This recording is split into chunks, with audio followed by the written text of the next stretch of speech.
transform and roll out. Hello guys, welcome to a rare Brettcast episode, because it's on camera, which I never do for Brettcast. It's 4:30 in the morning, I'm by myself. I don't know, I'm full of energy right now, so. Plus I'm watching Transformers 3, was intending to get through all 5, but ain't gonna get through all 5 of them. Anywho.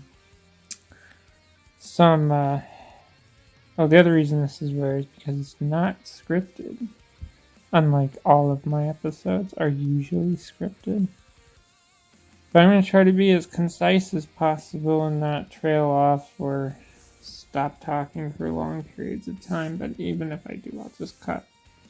Anyway, so earlier today I saw via the Transformers Slide podcast on YouTube, and this was really interesting, that the knockoff company Wei Jang got raided, and there were 5 arrests made.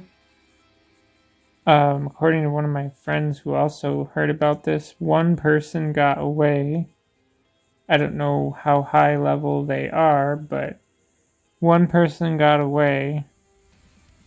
And, of course, that means that a lot of knockoff product was seized. And apparently this all was prompted by an Iron Man figure KO that they tried to do. I don't know the exacts of it all. I didn't do a whole lot of research into this, but aside from what I heard. And when I think about this, now I have one Masterpiece KO, which is Wheeljack, but that's not a Wei Jang. That's one of those Takasa Tomies on the box ones. And then my other KO is my Gravity Builder KO, which that's also not a Wei Jang. The thing that Wei Jang was mostly known for at first was, they would just take already existing Hasbro figures and they would literally just upscale them. They did it a lot with the Age of Extinction line.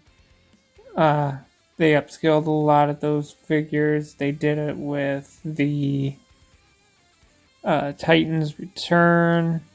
They did a few Combiner Wars, but I remember a lot of Titans Returns and Power of the Primes, because I remember Wei Jang did a oversized Predacon Combiner. His name eludes me at this time, but yeah. And then they did Masterpiece a few. They had some KOs of like the third parties that were putting out Bumblebee movie primes, but most notably, in what I had wanted to get and would still like to get, is their MP P10, their knockoff of MP10, which I actually looked today, and I've seen some eBay prices of that are up into like the $70 to $80 now, which I would pay it. I would honestly pay it. I don't want the new MP Optimus. I liked MP10.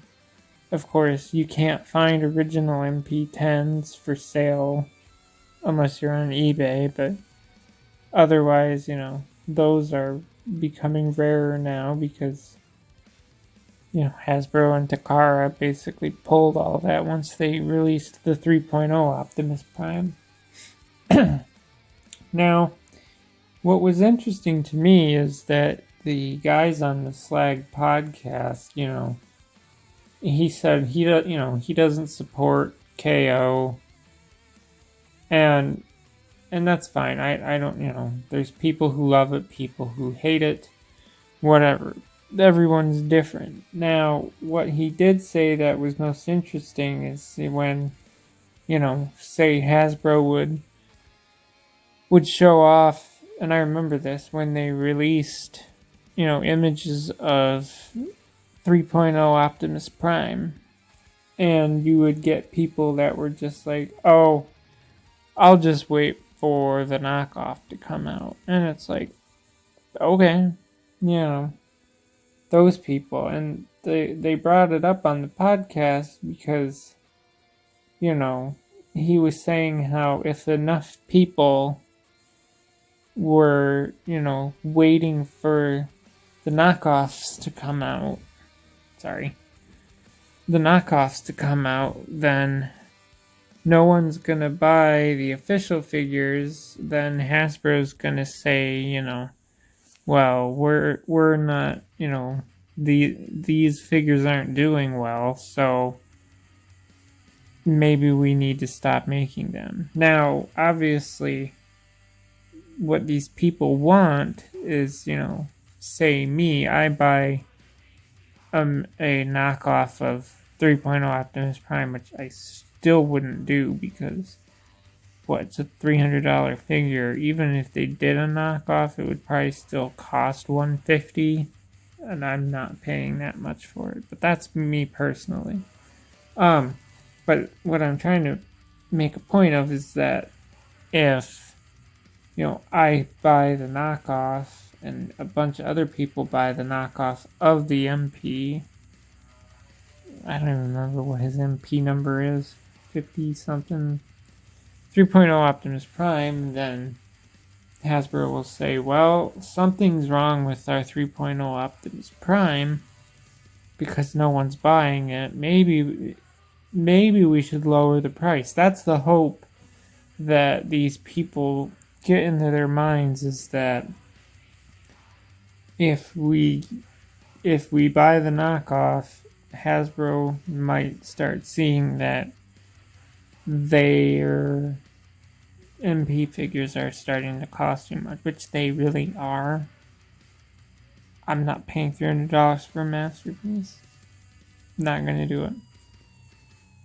I only have two, Wheeljack, which is a knockoff, and I have the official the G2 Bumblebee, the gold bug Bumblebee, which I love. That one.